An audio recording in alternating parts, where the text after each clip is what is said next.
Etarismo aplicado à pessoa idosa. É sobre o que conversaremos hoje.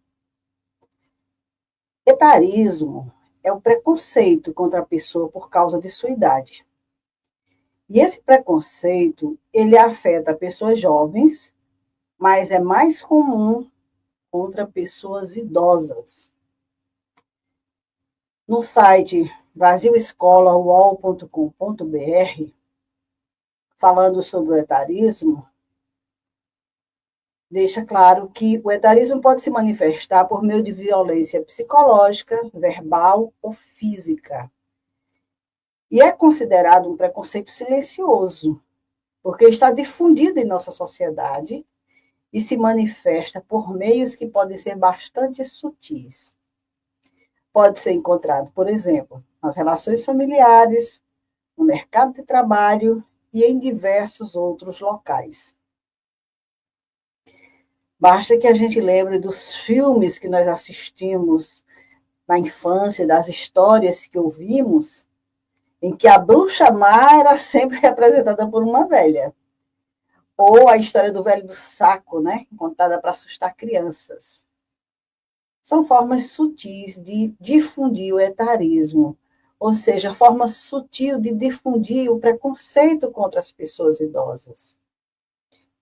E segundo a doutora Becca Levy, do livro que eu já comentei aqui anteriormente, sobre a coragem de envelhecer, essa palavra etarismo, ela surgiu pela primeira vez em março de 1969. O Robert Butler estava fazendo uma entrevista como diretor do Comitê Consultivo sobre Envelhecimento Local, e ele disse que fez uma reunião com os moradores de um subúrbio de Washington com uma proposta de transformar um prédio de apartamentos próximo daquela comunidade num lar para idosos. E a reação desse grupo de pessoas foi absurdo. Ele disse que os moradores retorciam as mãos de aflição, achando que o bairro nunca mais seria o mesmo. E ele diz, abre aspas, não queriam olhar para pessoas que podiam estar paralisadas, que não conseguiam comer bem, que poderiam sentar no meio-fio e encher a vizinhança de bengalas. Fecha aspas. Então, imagina aí. Essas pessoas vão envelhecer também. Lógico que todos nós vamos, mas é não querer lidar com a idade avançada das pessoas, esse medo, esse preconceito, esse receio.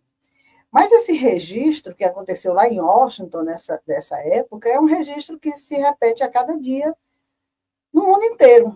Não é só lá, como também não é só aqui. Mas eu trouxe para registrar aqui do Brasil um fato que aconteceu em 10 de março de 2023, 54 anos depois desse momento, dessa palavra etarismo, né? Um vídeo, que acho que vocês tomaram conhecimento, esse vídeo viralizou.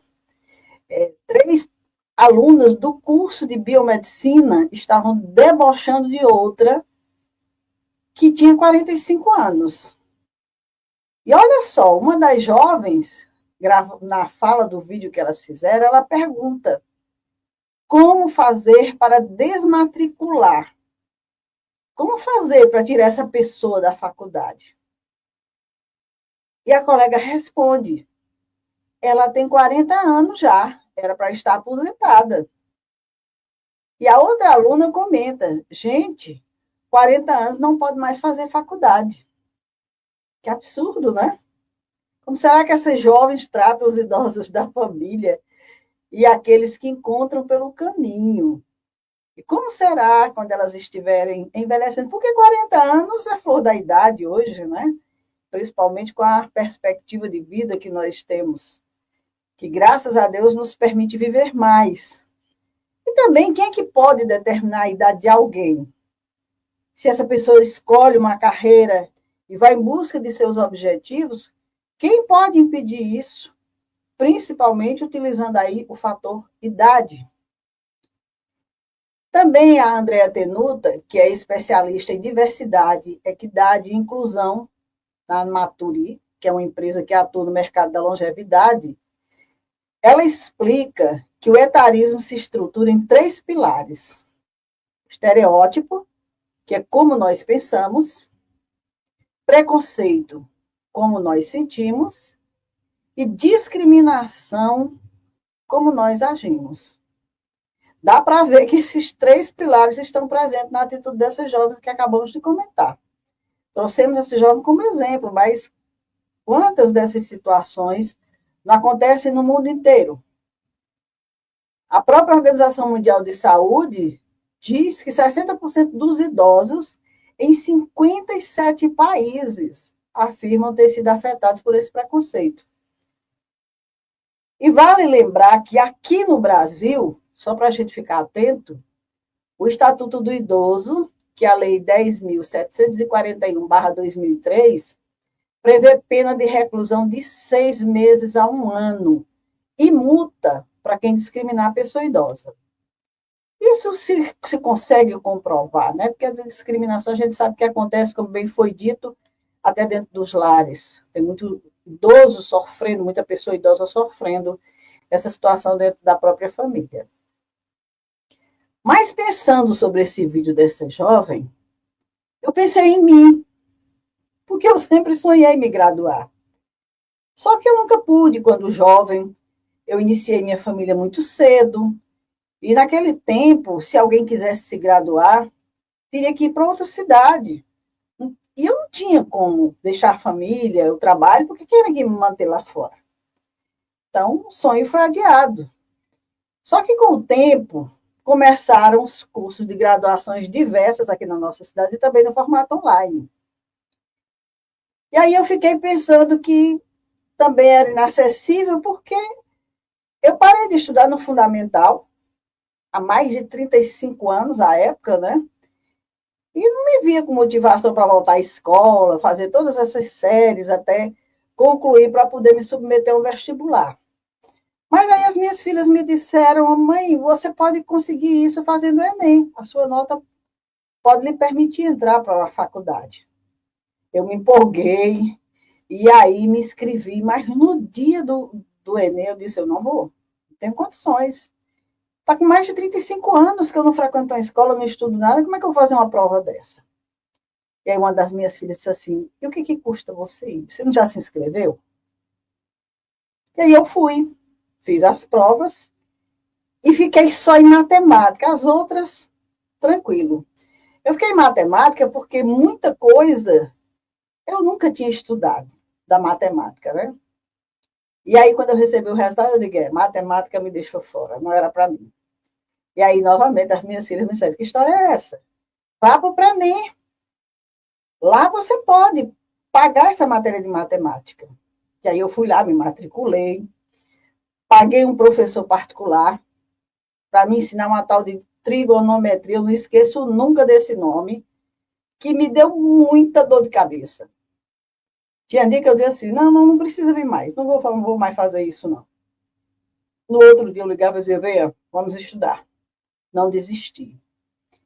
Consegui, fechei minha nota boa em matemática, graças a Deus, e aí começou a ser possível meu sonho. Eu me matriculei no curso de serviço social, e aí uma série de dificuldades, processos de adoecimento da minha mãe, quando veio morar comigo, pandemia, uma série de outras coisas, retardou um pouco, mas eu concluí o curso ano passado, aos 67 anos.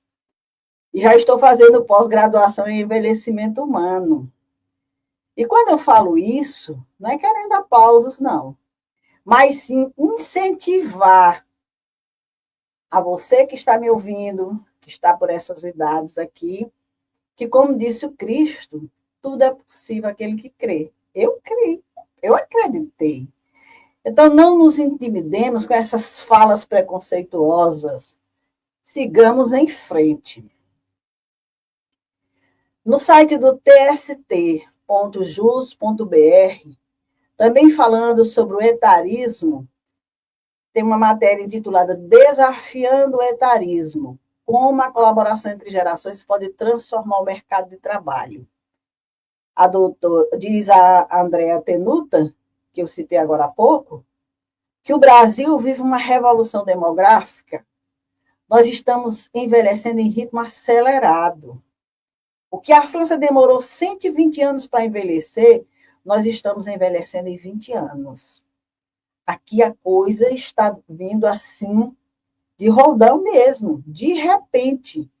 Nós estamos envelhecendo, então tem que haver uma colaboração entre as gerações, não pode simplesmente dizer que a pessoa está fora do mercado de trabalho. É necessário, porque esse envelhecimento dessa força de trabalho, e aqui já é uma outra matéria da Agência Brasil.ebc.com.br, que ele fala que o envelhecimento da força de trabalho no país é um desafio que o Brasil terá que enfrentar. Estimativas indicam que até 2040, 6 em cada 10 trabalhadores brasileiros terão mais de 45 anos de idade. E aí como é que vai ser? Nós vamos descartar os mais experientes e contar com quem? Então, por isso, essa necessidade de se pensar nessa criatura que está envelhecendo, mas que tem uma força de trabalho muito grande.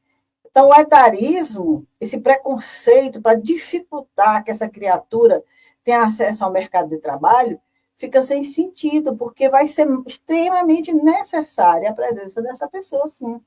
Não dá para descartar como é que vai ser numa sociedade que todos estarão envelhecendo. E segundo o Morris Litvak, que é fundador da agência Maturi, que treina profissionais com mais de 50 anos, veja bem, ele treina profissionais com mais de 50 anos. Porque a gente vem de um passado em que se dizia assim, 60 anos já não sou mais nada. E agora nós estamos percebendo que nós temos que nos atualizar. Porque a tecnologia está muito presente em nossa vida. E nós vamos ter mais tempo de vida, então a gente precisa se atualizar. Ele diz que a dificuldade de inserção no mercado de trabalho pode partir da própria pessoa, que se considera velha para procurar emprego. Porque ele chama isso de autoetarismo. A pessoa com preconceito com a sua própria idade. Por se achar velha, achar que aprender a fazer alguma coisa de jovem. Muitas pessoas, já ouvi pessoas dizer assim, mas isso aí não é mais para mim, não. Eu estou com 50 anos, já estou caminhando aí. Não, nós estamos começando a jornada aos 50 anos. Tem muita coisa para viver ainda. Então, esse autopreconceito, como ele diz, também é um erro, porque hoje a gente vive mais. E aí a gente não pode se limitar. Pelo contrário, juntar as experiências pode ser um grande diferencial. Ou seja, juntar a experiência da pessoa de mais idade com esse jovem que está entrando no mercado de trabalho. E ele destaca que o perfil do profissional com mais de 50 anos é de maturidade e foco no trabalho, além da experiência de vida.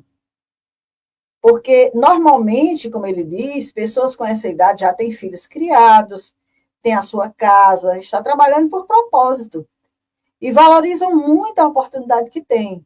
Então, é uma grande vantagem e acaba sendo um exemplo para os mais jovens. E aí os especialistas afirmam que a solidariedade intergeracional, ou seja, as relações entre gerações, é o caminho. O experiente vai treinar o inexperiente. A pessoa idosa vai treinar essa geração Z, que está chegando aí totalmente despreparada, e esses profissionais que têm longas carreiras, muitos aprendizados, muitas experiências vivenciadas, estão aí para contribuir, para auxiliar nessa transição. E a Organização Mundial de Saúde também orienta construir um movimento para mudar a narrativa sobre idade. Governos, organizações da sociedade civil, instituições acadêmicas, empresas e outros atores sociais devem se unir para combater o preconceito. O preconceito que nós estamos tendo com o idoso hoje vai nos pegar daqui a pouco, porque nós estamos envelhecendo. A nossa sociedade está envelhecendo. E como disse a Andrea, rápido demais, em 20 anos, nós estamos realizando algo que na França demorou 120 anos. 120 anos, sim. Então, respeito reconhecimento, valorização são palavras de ordem nesse processo. Seja no lar, na escola, em sociedade, essas narrativas sobre a idade precisam ser mudadas. Precisamos discutir isso, melhorar as condições de vida para nós no futuro. E tudo isso passa por essa junção de governo, de organização da sociedade civil, de instituições acadêmicas, de empresas, desses atores sociais, e aí a gente junta o lar, a escola, a sociedade, tudo, para que a gente consiga mudar essas narrativas sobre a idade, porque elas precisam ser mudadas. E o Vivenciar a Velhice é um movimento que visa mudar a narrativa sobre a idade.